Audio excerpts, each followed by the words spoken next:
Welcome to the first ever Motorsport Chill Out Hangout here on the Motorsport Enthusiast channel. Welcome in. We're going to talk all motorsports. It's going to be motorsports and chill now, if you want to call it that. I don't know. That might actually be what I'm going to call this now, motorsports and chill. So it's going to be a live session talking a lot about a lot of different things. So have some questions from people. Going to wait for people to get in here. So if you're new to the live, thank you for tuning in. If you're watching this on a replay, would love for you to tune in next time. I'm going to be doing these every single Tuesday from 4 to 5 p.m.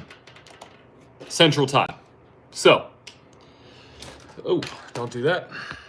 All right, thanks for tuning in. We're going to do this little number here. All right.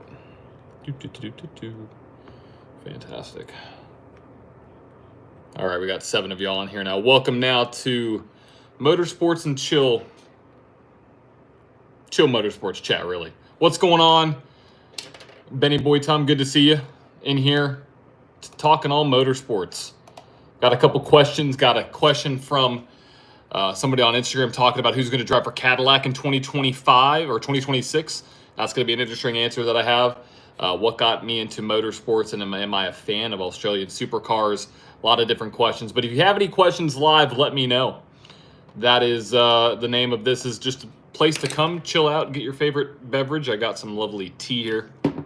So, gonna steep the tea a little bit as we get some more people in here. Only live for 3 minutes. Gonna be a full hour here on the show. Just come out here just to chill, to hang out.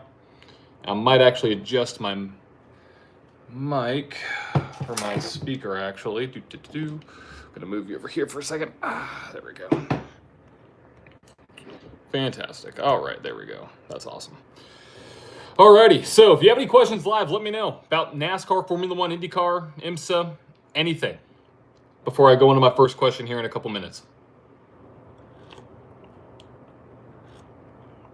If not, I'm just going to roll into my first question. I'm actually going to get some music going here. Actually, no. YouTube is very sensitive about music, unfortunately. So, all right. Can you show us your cars in the background? Oh, I knew that was going to come up. So let's roll on back this way. As the sun hits me. Okay, so I meant to make a video. I've been meaning to make a video on this because a lot of people have been asking me about it. Actually, I had somebody in my comments, I can't remember his name, was like, hey, when are we going to get a tour of the cars? I'm not going to go too deep, but actually, I'm going to turn this bad boy around. Let's do, actually, no, we're going to do this way. There we go. Turn it around. All right. So first, got a couple William Byron. That's a William Byron, Jeff Gordon throwback right there with a Jeff Gordon signed Drive to Survive. Not Drive to Survive. Drive to Hunger AARP car. That's actually one of my first cars I got alongside this Dale Sr. here. This is actually a brand new one. This car right here, this Tyler Reddick Talladega race win, is actually one of my newest ones. Actually, this is my newest diecast. Got the little guy right there too. So got him, got a Jeff Gordon Phoenix race win, as well as a Jeff Gordon DuPont throwback from the 90s. This is another little shelf of all my little cars that I got. I got this really cool chrome, technically platinum, Jeff Gordon car right there. Got a couple small ones here, really more into the 124s. Got a William Byron Exalta signed. Got Dale Sr. right here, black number 3. Got a Dale Earnhardt Jr. IROC car. Got this from a bookstore in town called McKay's. Actually, really freaking cool. Got a Spider-Man, a Dodge, number 19. Got William Byron's truck, and got Jeff Gordon Drive to Hunger there.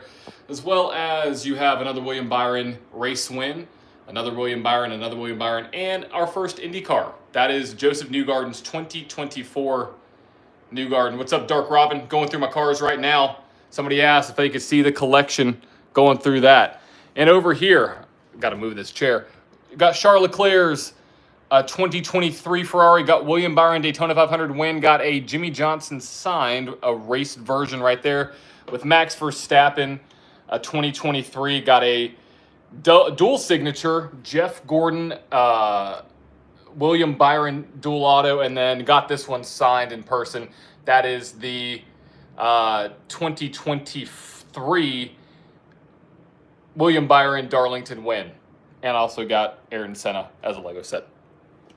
So William Byron is not my favorite driver. No, never. Not at all. No. So that is the full collection in and of itself right there. So, yep.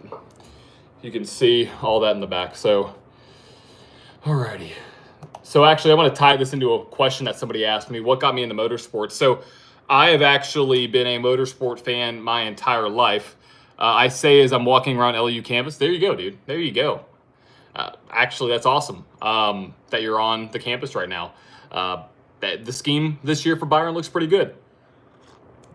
So I started my motorsports journey really young. I'm a third-gen Jeff Gordon fan. If you haven't noticed by all Jeff Gordon diecasts. And really it was just family. It was a family thing that got me into racing. Has always been into the cars. Always had toy cars growing up. I need to bring up my old shelf that I had as a kid with all my diecasts on it, which are actually in this bag right here. You can't see it. But yeah, what got me into motorsports was a family thing, was a Jeff Gordon fan, and the movie Cars helped out quite a bit. And also just continuing it. I mean, it was just the raw speed. So it really was a family thing that got me into racing, into motorsports, into NASCAR specifically, then obviously grew into other different motorsports as time has gone on. Williams' schemes do look good. I'm excited to see how he does. Man, I want to see Larson become a two-time. I think Larson this year 100% is going to have a better shot of making the championship 4 than he did in 2024, simply because, well, depending on how this whole waiver thing works, with him racing in the 500, I know there's a Larson rule or some kind of Larson aspect to this waiver. But again, he had those points that he didn't receive, and that did hurt him just a little bit when it came to Charlotte. So I think he has a great shot. I think he has a chip on his shoulder. I think he wants to show the world that he can do both, run in IndyCar, into 500 and win that, and potentially come back and win a NASCAR championship. Just won the Chili Bowl, so already off to a great start in 2025. Do you have a car brand? As in favorite car brand? Okay, are we talking about like Chevy, Toyota, Ford? Or are we talking about overseas? Because I have two different answers to this. Okay, if we're talking about in the States, I'm a Chevrolet guy, ride or die. If we're talking international, Lamborghini all the way. I do have my Lamborghini mug right here and my other tea that I drank this morning. I'm a huge Lamborghini fan. As you can see, I have contradictory statements right here because I'm also a Ferrari fan, but that's because they're Italian. But I'm a huge Lamborghini fan. So my favorite two car brands would be Chevy and Lambo. How about yourself? What's your favorite car brand?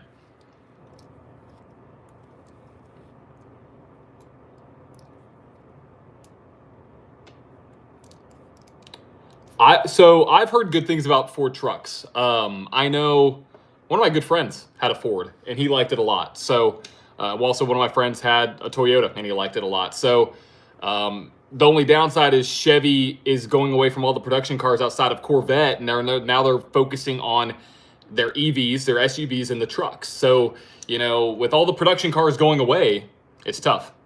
Let me go check with the car.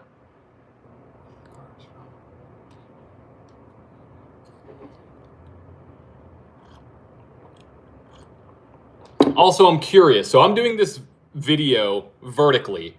I want to know, how is it showing up in the YouTube feed? Are you seeing this full screen, or am I like really small on a vertical platform? Or is it, if you turn it horizontally, I'm basically like a sliver? Let me know, because I may have to adjust that for next week's.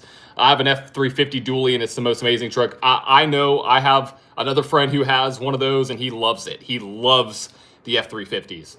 I actually took it to Bristol with him and towed it. He has a, what's it called in the back? It's where you can put in a trailer hitch. I forget what the system's called. A fourth wheel. He has a fourth wheel in the back of it. So, pretty cool. Pretty cool there. But yeah, I've wanted a truck. We'll see. See what happens. Currently, I can't talk, unfortunately. Oh, dang.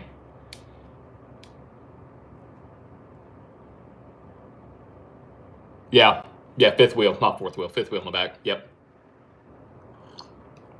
Favorite car brand is Nissan. Let me tell you, Nissan, they're good cars. It's interesting what they're doing in racing. I love what they're doing in racing.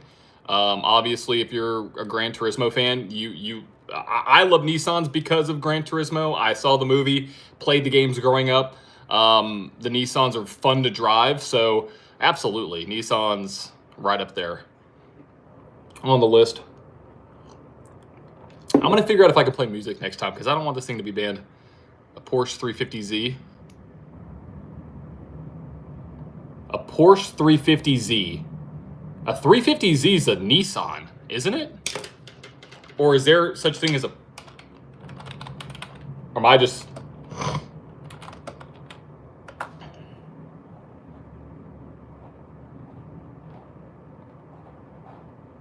I'm pretty sure it's a Nissan 350. Yeah, it's definitely... I was like, wait. Yeah, so you're talking about a Nissan 350G. Z, rather. Yeah, it's a Nissan. Yeah, it would be a Nissan, but either way, yeah, Nissan 350Zs are cool. Actually thought about getting that as my first car. Are you referring to a Porsche GT3 RS or a Porsche GT3 just basic?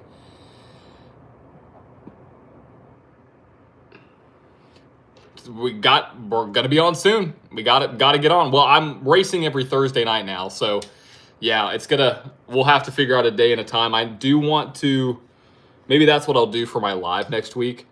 May just go live on iRacing. We'll see. But yeah, we gotta get some in the works. Got to get some in the works. There's quite a few people I need to race, actually, but I got a league that's starting up every Thursday night. I'll be broadcasting that live on the channel, so that'll be cool. It's a full NASCAR Cup season, the INRS on iRacing, fully paid, fully broadcasted, which is going to be really cool to watch. Yeah, Nissan 350Z. Those are really cool, sporty cars, really fun to drive. And so I'll be running in those every Thursday night. I haven't told anybody this yet. I'm actually looking for sponsors for the car. So I'll be running every Thursday night. I'll be live on my own channel, but then the broadcast is going to be on the IWM Broadcast Network. Cup cars, full schedule, going to mirror the NASCAR Cup Series schedule. Depending on what happens in Mexico City, if they scan Autodromo Hermanos Rodriguez in time, if they do, that'd be great. I just got a D class in sports road. Dude, that's badass. I want to get my road license up because it's lacking because I just don't race a lot. I have my sim right there.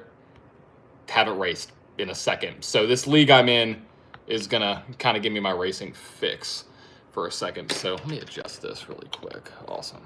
Okay. So yeah, but all right. Well, let me actually go on. We're 15 minutes in.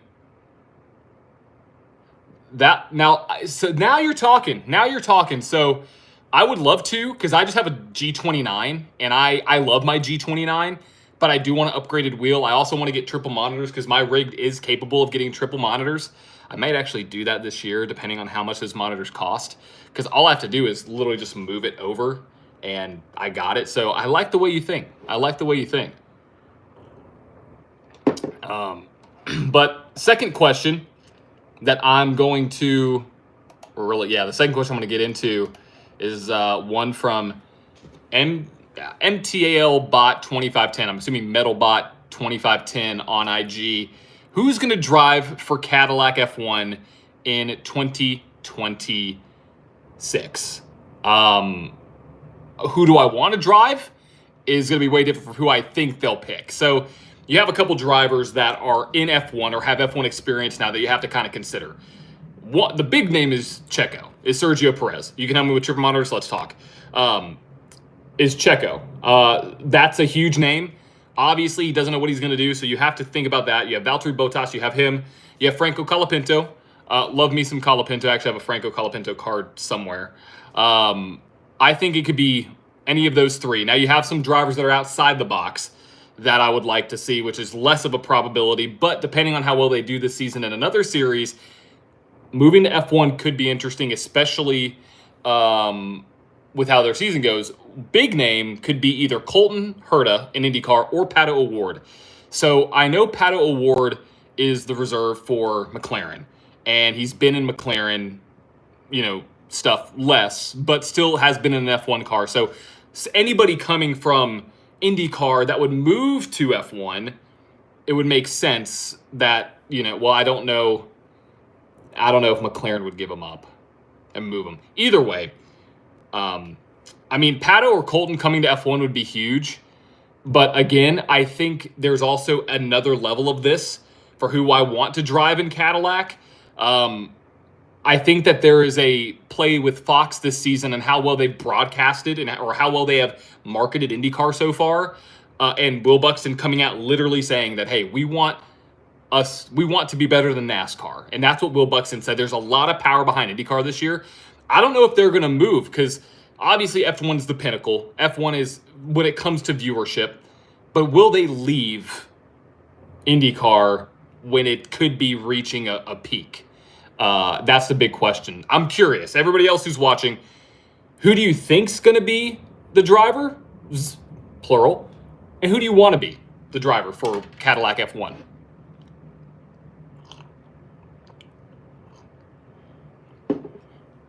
While you do that, I'm going to research something really quick.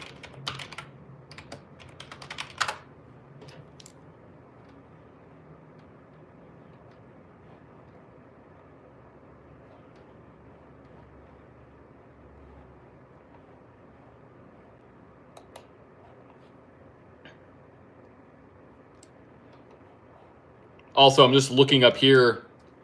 I also didn't even think about the super license points required. And it looks like I think either Palou, Pato, and or Newgarden are the only drivers who have the right super license points to be able to race in F1. So that's a whole other thing. If you have a driver like a Joseph, I don't think Joseph moves. But if he has enough super license points, then there you go. I would have to check how many super license points Colton has. According to this, it says he doesn't have the right super license points. But obviously, being at Andretti Global, he poses probably the most logical choice to race for good old Caddy in F1. And let me ask you this. What are your thoughts on Cadillac going into F1? I think it's a great thing. I think going into F1 is a no-brainer. I'm glad that they got another team. I think Colton would have to get at least a second this. Yeah, I knew it was something, MJ. I don't know what I couldn't remember what it was. I'm trying to actually look up and see. But if he can do it, that's an easy shoe-in. I think he would take it.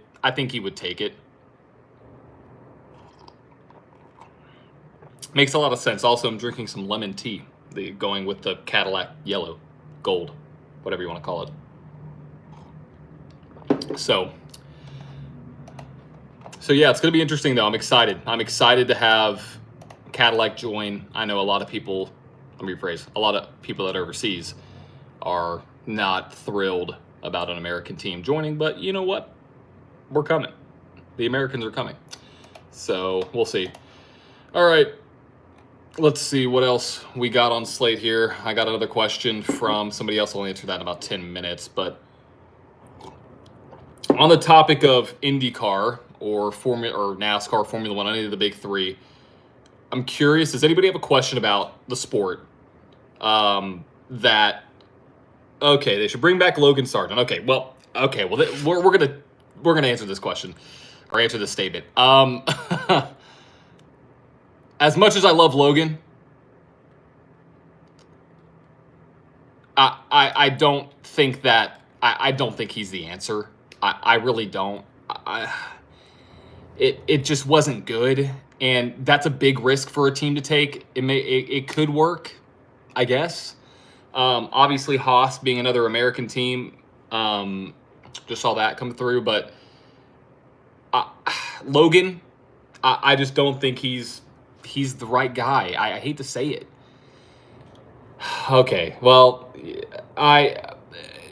Williams made a business decision to put Carlos in the seat. Carlos was the right driver for that seat. Yeah, I'm right there with you, MJ. I think Logan would be great in IndyCar. I would love to see Logan in IndyCar. Um, are you okay with this Logan talk? I know. I'm quite literally shitting on Logan Sargent, but I think he could find his place somewhere else. And let's say Colton Herta does go to Formula One in 2026. Maybe Logan can hop into his seat at Andretti and race for Andretti in 2026. I mean, it's great equipment. So I think you have that right there. I think that's the thing. I know. As a Ferrari fan, it pained me to see, Carlos go to Williams. But I'm also on the side here, which I haven't given my predictions for 2025 yet. But I think Carlos could get one lone podium this season, and maybe flirt with a win. I know that sounds crazy, but it may be a whole nother Brazil situation. I think Logan could bring great marketing to IndyCar. Absolutely, 100%. I think he could bring a lot of good marketing to IndyCar, but also I think there's a lot of people who don't know much about IndyCar that are like, oh my gosh, another Formula One driver. It wasn't good enough, so they're going to go to the inferior series. I know I've heard that across the board, not from really Americans, but from people across the ocean, which I don't understand that because they're two different motorsports. Either way, I think Williams didn't give Logan proper chance, and I think Carlos is going Williams to the end of his career, which is sad. See, let's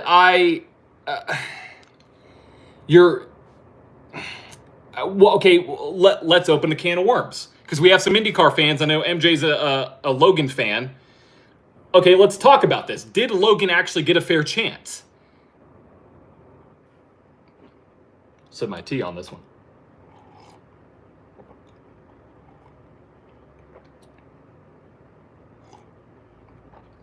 Well, the answers come through. I don't think he's going to Williams for the end of his career. He's still young, and he's bringing over a lot of great sponsorship. Santander is going to be over with him. I think he is a great driver to boost up the program over at Williams. As much as people don't or make fun of James Vowles, I love what he has done at the short time with just how his analytical approach is to the sport. I'm very curious though.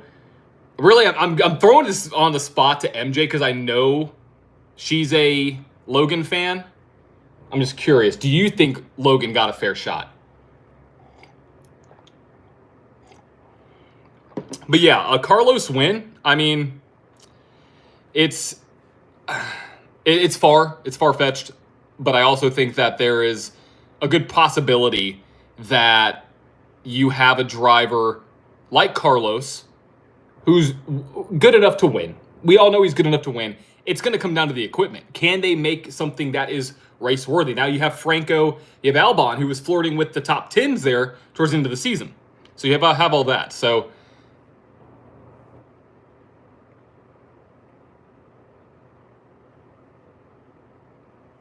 no, Logan didn't. He was rushed into F1 and then he wasn't ready. Then they sabotaged him. I feel like this is very personal. I feel like this is a personal thing.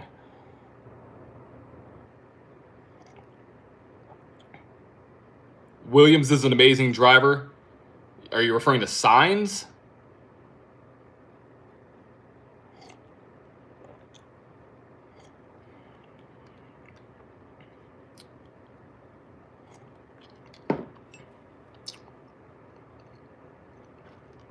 And whether he was... Got it.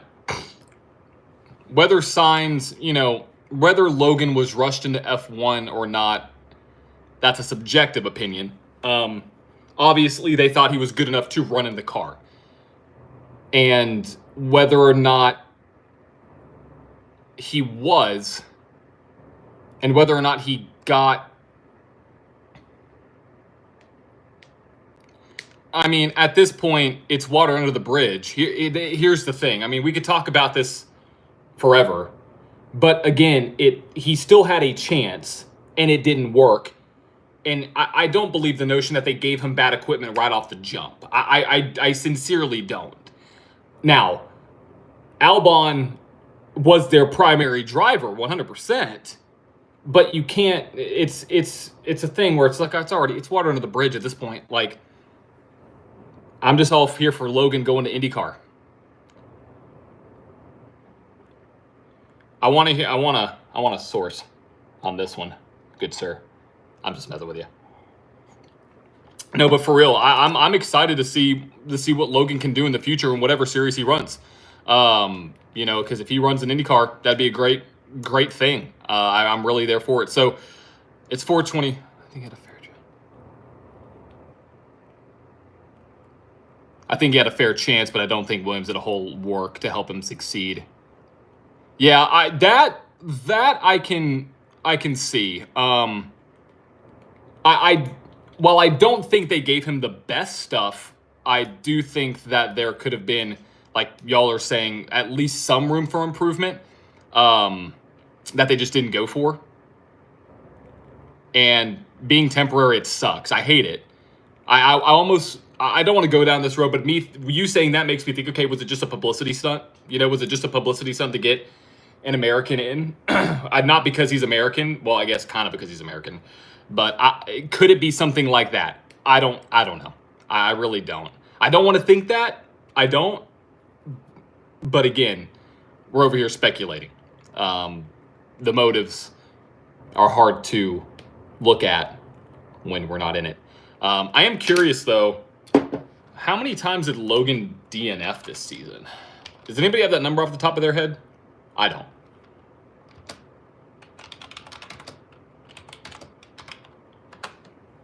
Because I know it was a little bit, let's see. I guess maybe not in his season, in his career.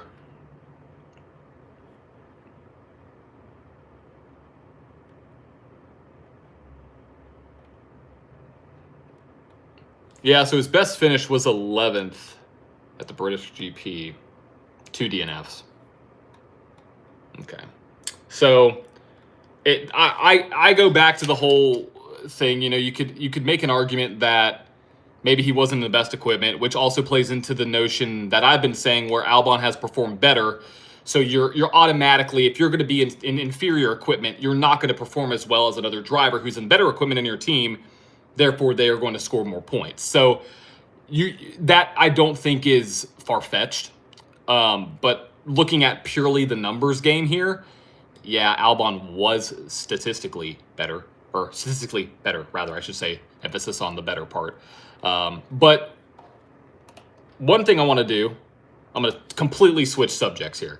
I'm completely switching subjects to Australian V8 supercars because somebody asked me, McKinnon Mason actually asked me on IG, am I a fan of Australian V8 supercars? So, absolutely. Those things are badass. I think that they are fun to watch. I am a huge fan of them, and I think it reminds me, it's almost when you get, how can I phrase this? I wouldn't say it's NASCAR meets IndyCar, but you have a lot more beating, a lot more banging, and obviously the production cars help. So I'm a huge fan. I think V8, I think the Repco supercars are great. I think it's one of the best series to watch out there. So yes, I am a big fan of Australian supercars.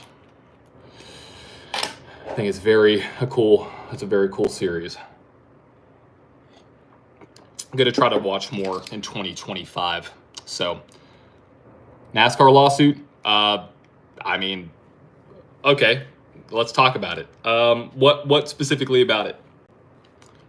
Because NASCAR has denied the dismissal or the judges have denied the dismissal of the case, and NASCAR is trying to pull everything that they can to try to recuperate losses from all this stuff. Where do y'all stand? I mean, I'm on the side of, at this point, obviously the teams did not sign.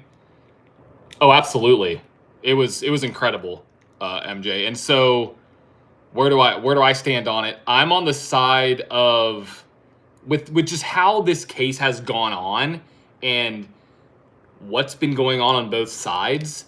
I'm on the side of the teams. If I had to take a side, simply because of the fact that it seems a little bit greedy in a couple different aspects. So I'm on the side of the teams. Obviously, the current state is that they are going to be recognized as charter teams. They're going to be able to generate the revenue, obviously, from this season. And I think now, with what the case happened, I think the teams didn't do their due diligence. Didn't do their due diligence in what?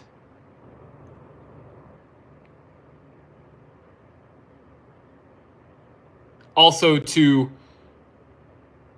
even though, yes, it is a monopolistic reality, it is a private company.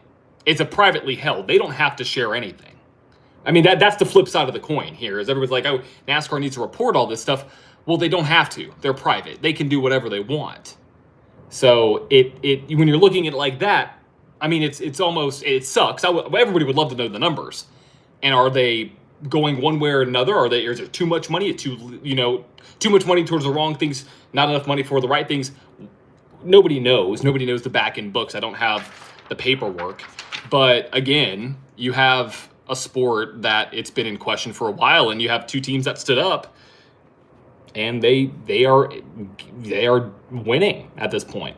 So it's hard to pick a side when it's out of everybody's control, obviously. But the teams are now, if you want to say who's winning and who's not, you have the teams that are up there. I'm curious if any more news have dropped recently. They didn't sign the charters.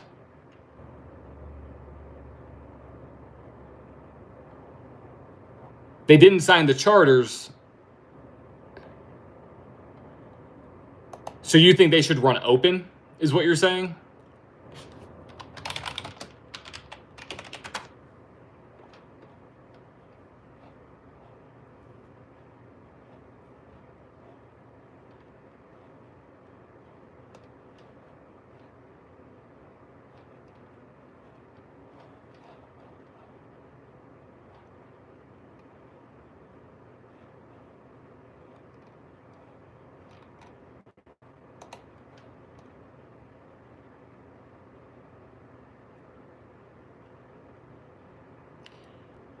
I don't think you're ever going to get rid of the charter system.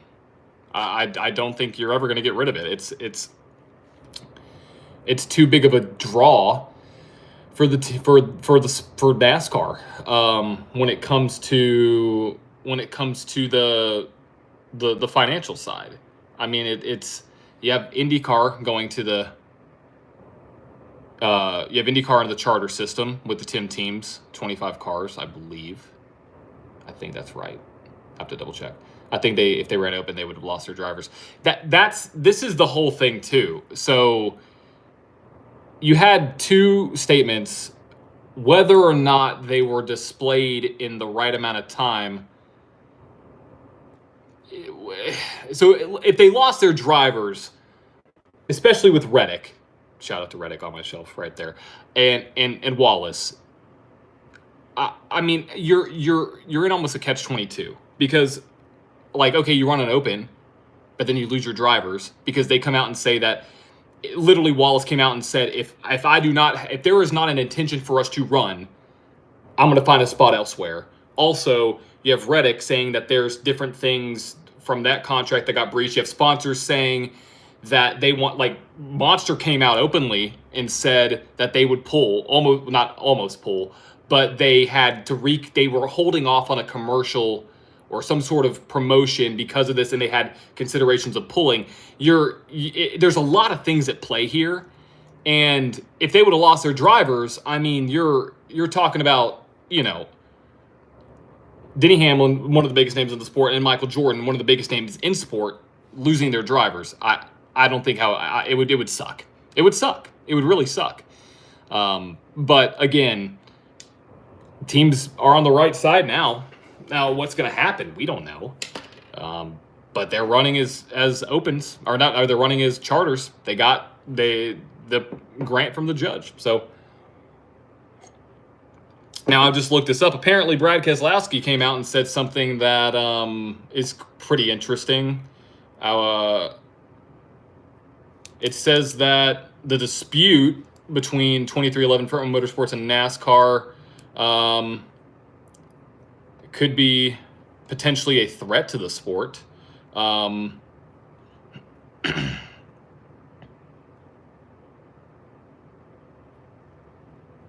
While Denny is on his way out as a driver, he's not getting out of the sport.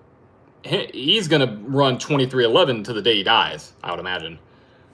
Just like a Hendrick or just like a Gibbs. Denny's no way out of this sport. As a driver, I think he's entering the time to where it's going to be in question. Absolutely. We know he's been in the sport almost 20 years. And he's one of the best. I'd put him in the Hall of Fame, even though it's crazy I'm saying this, even though he hasn't won a championship. What he's done as a owner, as a driver, and as a owner-driver, I think he'll retire at the end of this season or next, possibly. I think it really comes down to, mainly it's probably going to come down to 2311, how that's going to go, because there's that. Also, kind of throwing this into the mix, FedEx is now not a sponsor, so that's a huge sponsor. Also, McDonald's pulled out of the Chicago street course race as the primary. Didn't know if y'all heard of that. I saw that the other day, which is crazy. No, I thought Mavis was on.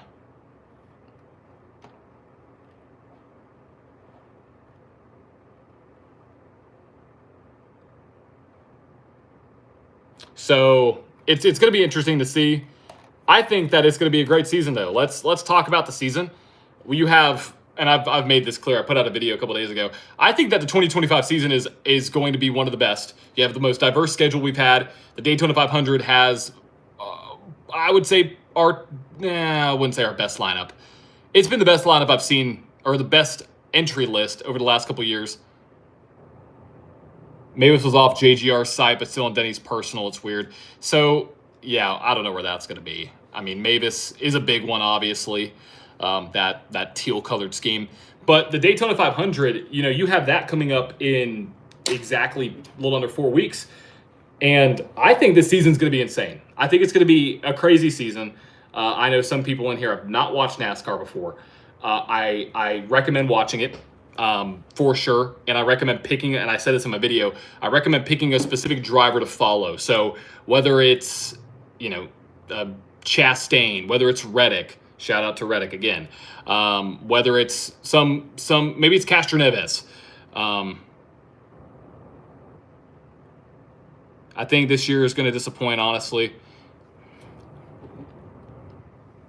Well, this just got negative. I mean, that doesn't inherently make the sport bad, though, or that's going to be a bad year. I mean, the playoff system is the playoff system. Whether we like it or not, it's the current playoff system. And the cars are the cars. They've talked about potentially changing some aspects of the system. I don't see them changing it before the season starts. And the cars from where they started are much better. Yeah, I think it's going to be great. I mean, as an IndyCar fan, I think Elio, Mr. Castroneves, I think he's gonna make the show, and I think that there's a lot of good equipment and it's equal. That's my take. But I think that also, even though the playoff system is what it is, you're still gonna have great racing. You're still gonna have great driving. NASCAR fan has arrived. Howdy. I'm glad to see. Or are you saying that because of that? It's not exactly bad, but the two issues need to be addressed, and pretty badly. The cars are better on intermediates, but they suck on short tracks and have been proven unsafe. Okay, so they're trying to make strides. Obviously, the Bristol race was because of the tires, and the short tracks, specifically that are banked, is primarily because of the one groove, and it's hard to race. That's why they were going to the option tire, which worked.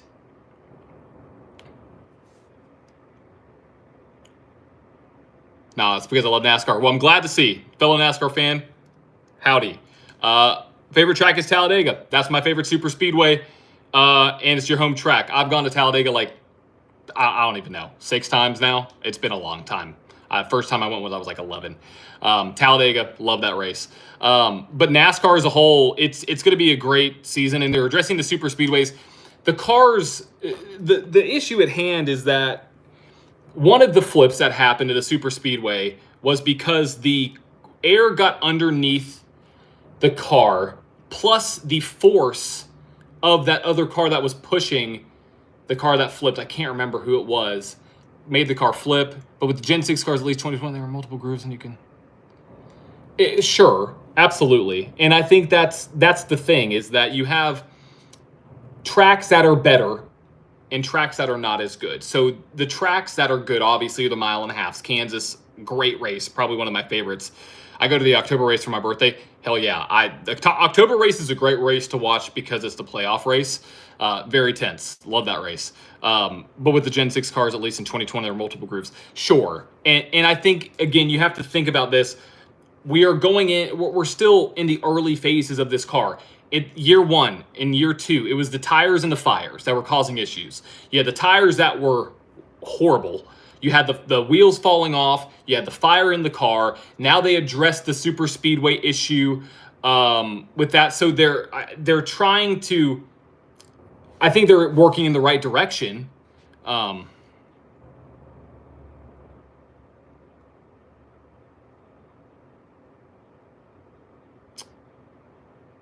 Yeah, the Reddick and the McDowell flipped.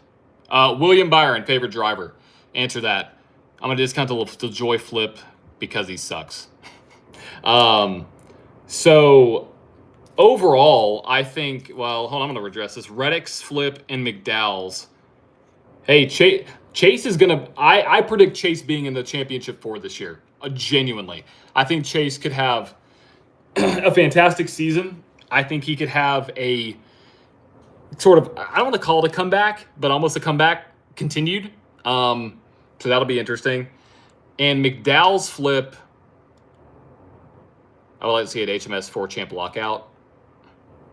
I mean, Byron and Larson are 2 good choices. Now, I do know, I listened to a podcast the other day where somebody said that Alex Bowman is going to be the champion. I just want to see anybody's reaction to that. I love the purple Ally car. I love Bowman. I don't think I think he's good. Is he championship good? Same here. He didn't have a greatest time last season. I'm going to be honest. I was rooting for Blaney because Chase Elliott wasn't good this year. Yeah. I mean, it's hard not to root for Blaney. I love his story. I love the drive. I love his tenacity. Even though I'm a Chevy guy, seeing him succeed is great. I actually had somebody, I'm going to address this. Somebody in my comments the other day said that Blaney hasn't done anything in the sport. And I was like, so that championship literally meant nothing? I mean, and I know people are going to be like, oh, well, Logano's championship means nothing.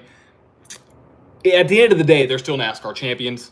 That's something that I think we have to look at. And I can't believe that somebody said Blaney hasn't done anything in the sport. I mean, Blaney is one of the best.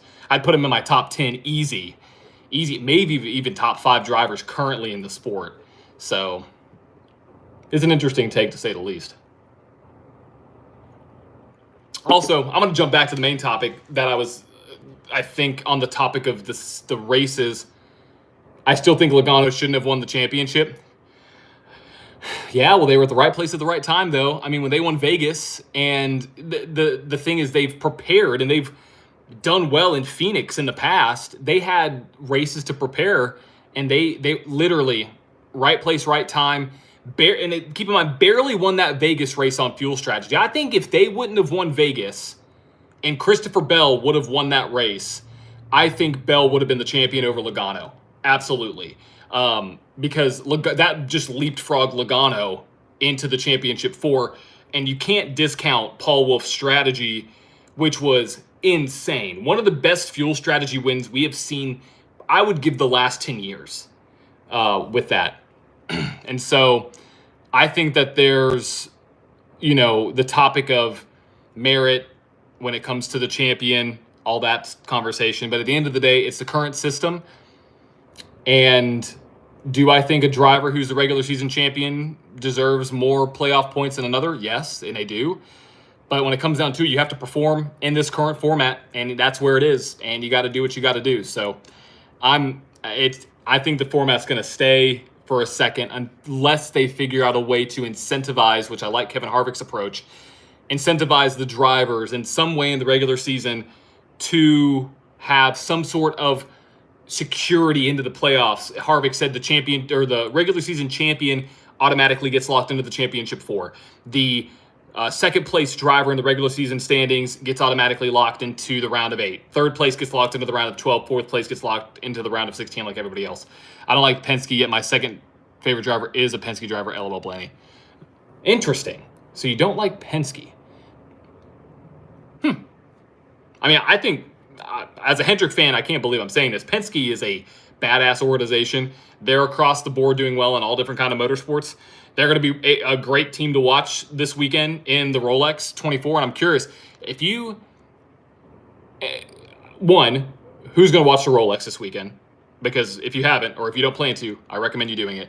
But also, for people who are new to NASCAR, and I've noticed this with just diving deeper into motorsports as a whole, I view NASCAR as an endurance race at times, mainly because of the fact that, yes, it's less of an endurance because of the stages now, but Logano's mid and Cindric didn't really do anything for me to like him.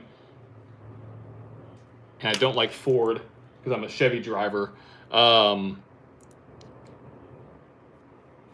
Yeah, Logano is kind of mid. I'm kidding. Logano's great. Logano's one of the best drivers we've seen. It's hard to discount a 3-time. And Cindric didn't really do anything for me to like him. Cindric is a cool dude. Let me tell you, Cindric actually is a very, very cool, nerdy guy.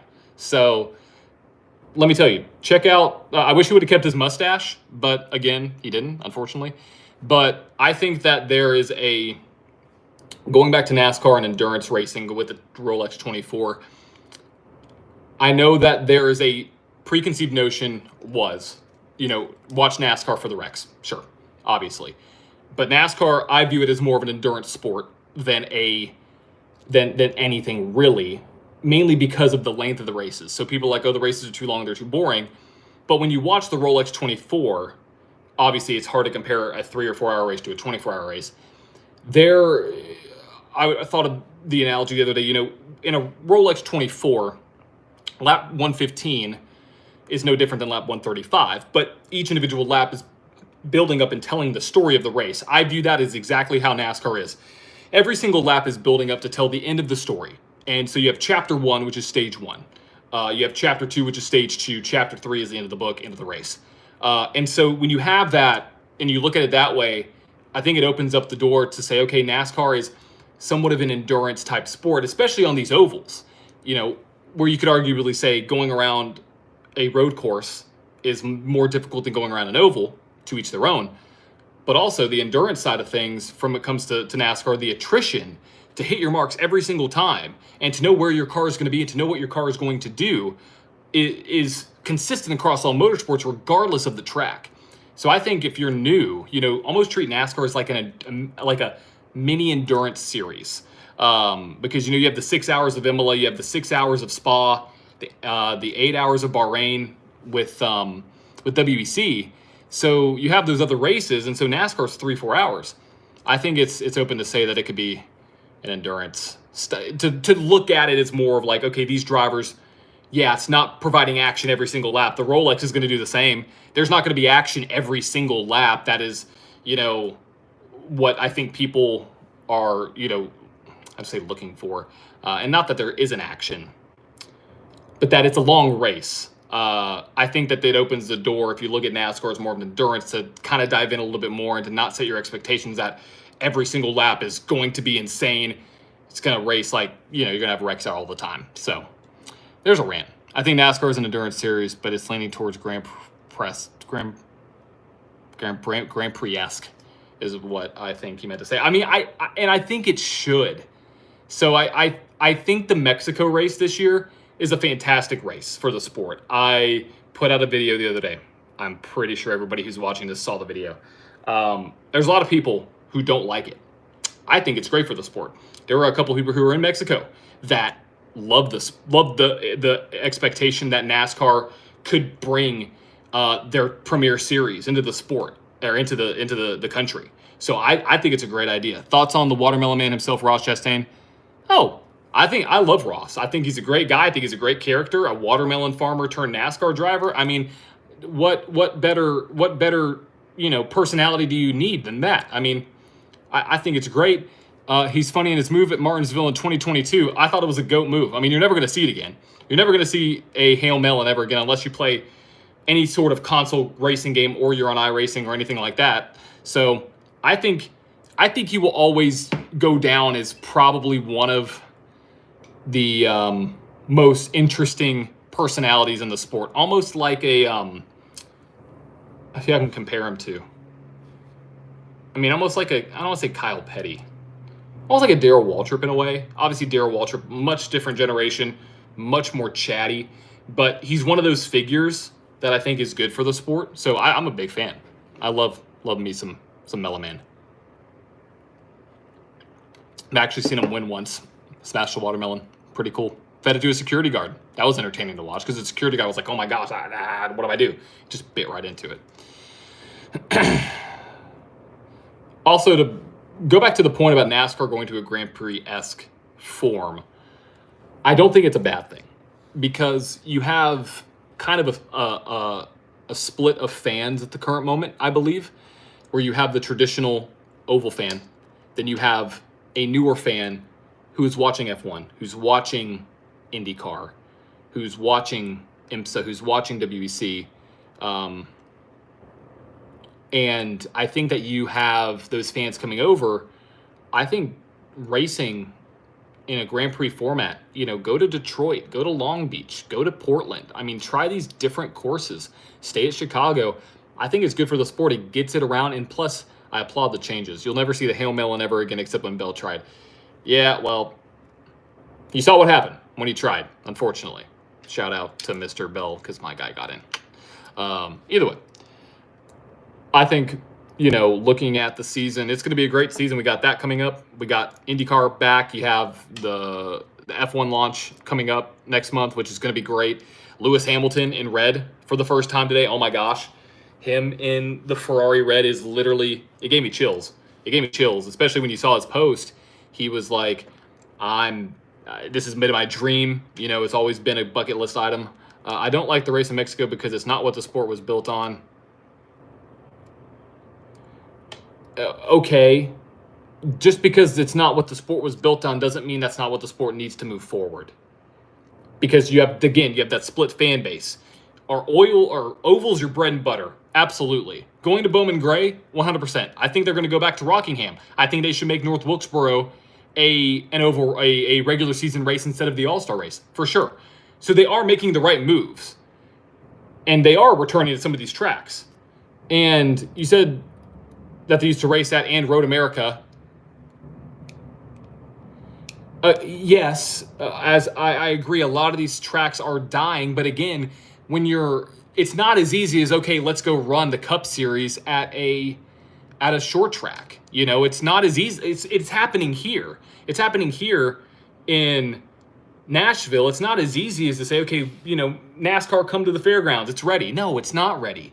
Think about the investment that goes into these tracks. Think about the actual facility costs. Think about the sport as a whole trying to move in the right direction. Are short tracks the answer? You don't know. It's completely a gamble. I honestly don't like how Petty Motorsports moved to Toyota this year, Famous 43. Yeah, no, I think it was a business move. Yeah, Jimmy Johnson coming in. So I think it's, with legacy, they wanted to get more, get more Camrys in the field. It does kind of suck, but from a looks perspective, but hey, you know what?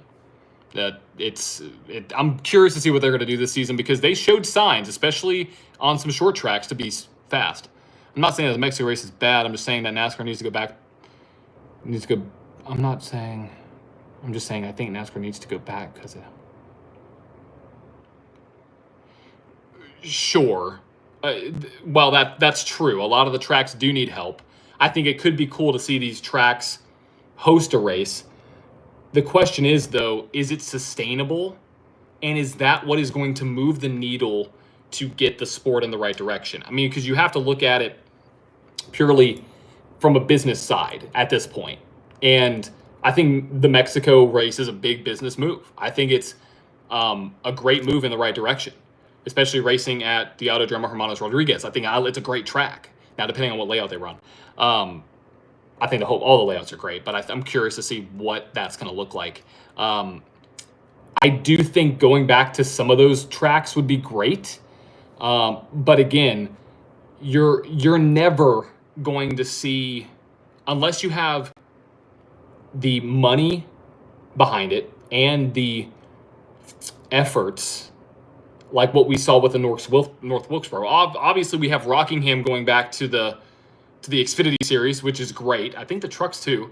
So you have that as a potential option. But again, you have that split of fan where you have the people who grew up with Rockingham, grew up with North Wilkesboro. You have the newer fan who's seeing all these other motorsports from all these other different genres. How do you mix and match that to appeal? Talking wholesale. It's get NASCAR back into the spotlight. We need better TV coverage. We need to get more drivers from other series on the races. And we need to, again, fix 2 issues I mentioned earlier.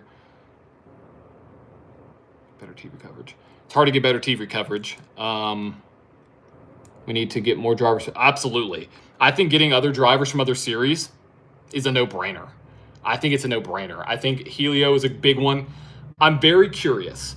And I so wish IndyCar didn't run this on the schedule at the same time on the 15th.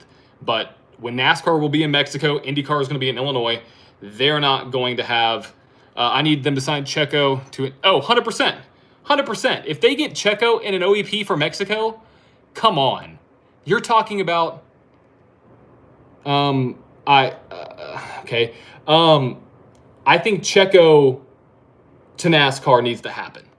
I think that if they can get somebody in the seat and Danny Rick this is what I think they should do. They should have, let me think.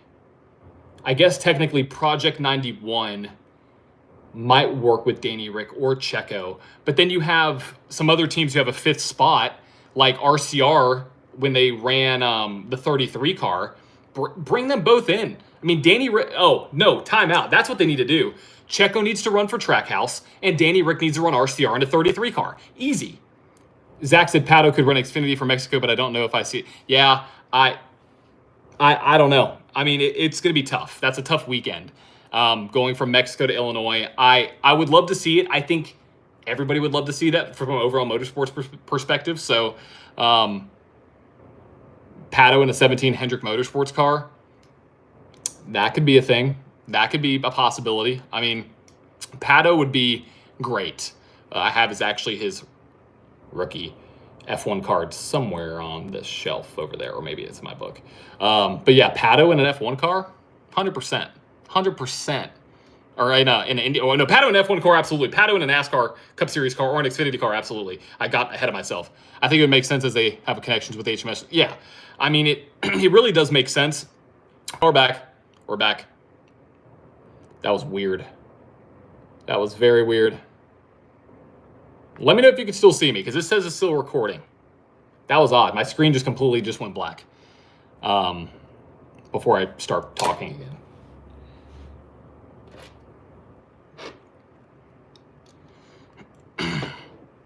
It crashed briefly. That's unfortunate. Either way, though, I think that Pato to NASCAR, great move for the sport, for the entirety of motorsport as a whole. I'm excited to see what it's about. So I'm going to end the live. I am going to end the live here after an hour. It is currently 5:02. I appreciate everybody for tuning in. Thank you, MJ. Thank you, everybody tuning in. Thank you, Hudson. Thank you, everybody, for watching. I'm going to probably clip some of these, so it's going to be really cool. So make sure, if you haven't already, make sure to hit that subscribe. And also, if you have any other questions, I'm going to be doing these every single Monday. So drop the questions. You can message me, DM me, whatever you want to do. I'll be putting up polls as well throughout the week. Last thing, hear me out. The best thing for NASCAR, Larson versus Verstappen, sort of IROC style. If you could get the money, if we could all pull together the money and do it, I'm here for it. I think everybody in this live would do that. So I think we're here. I think it's here. Let's do it. Let's make it. I'll reach out to everybody. We'll get it formed. All right, guys. Hope you have a good one. You'll see me probably sometime soon on the feeds.